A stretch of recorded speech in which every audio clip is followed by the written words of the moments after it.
Jesus said, "I am the way, the truth, and the life." And indeed, Jesus has impacted the world for good more than any person who has ever lived. And Jesus said to his followers, "You are the light of the world." A city on a hill cannot be hidden. So let your light shine before others, that they may see your good deeds and praise your Father who is in heaven. Jesus' vision for his followers was that they might be a light just as he had been a light in Capernaum as he healed those there and taught people about the kingdom of God. And it seems that Jesus' plan for his disciples to become this light to the world was to create little Jesuses who infiltrated every nook and cranny of society, and that everywhere they went, they would live the life of Jesus Christ and follow his teachings. That is, in fact, what a disciple is. Someone who imitates the teachings of a great rabbi or teacher and follows their way of life. There's a story that is found in ancient Jewish writings of a disciple who wanted to follow his rabbi so closely that he went into his bedroom late at night before he came in. And the rabbi, when he came in to lie down for bed, saw his disciple there and was startled. And he said, "What are you doing here?" And he said, "This too is Torah." In other words, this too is teaching. He wanted to learn about every aspect of his rabbi's way of life and to imitate it. Now, Jesus taught his disciples throughout his ministry, but one of the most famous body of teachings that is found is what is commonly referred to as the Sermon on the Mount. And in the story of the Sermon on the Mount, Jesus goes up on a mountainside and there he sits down, which was the normal teaching mode of a rabbi, and he begins to teach his disciples. The Sermon on the Mount begins with what is popularly referred to as the Beatitudes, which is about our approach or attitude towards life and the blessings that are found of being a disciple of Jesus Christ. Blessed are the poor in spirit, for theirs is the kingdom of heaven. Blessed are those who mourn, for they will be comforted. Blessed are the meek, for they will inherit the earth. Blessed are those who hunger and thirst for righteousness, for they will be filled. Blessed are the merciful, for they will be shown mercy. Blessed are the pure in heart, for they will see God. Now, when Jesus says those who follow his teachings are blessed, that is a word which refers to the good life. Those that follow Christ live the good life. But notice who it is that Jesus says is actually blessed.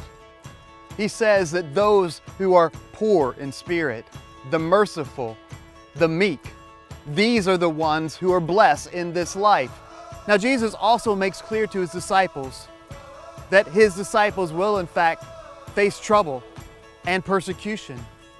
But in the Sermon on the Mount, Jesus taught his disciples not to repay wrong with wrong.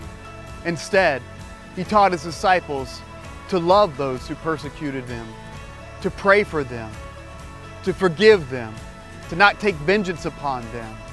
That if a soldier forced them to carry their things 1 mile, to go 2 miles instead.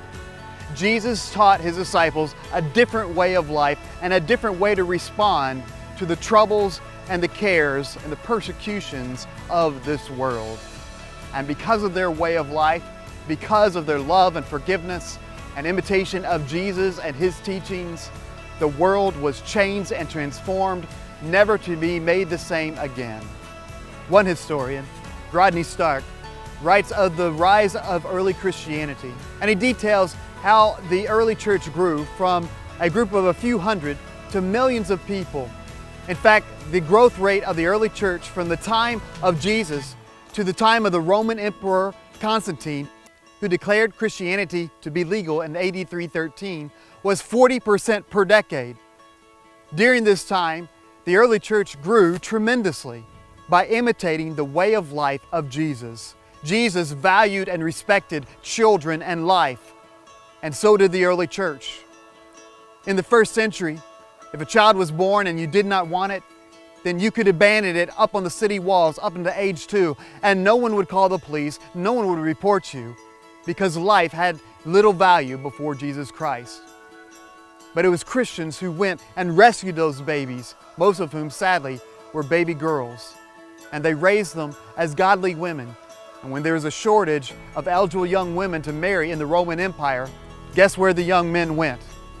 They married these Christian women, and many of them converted their husbands.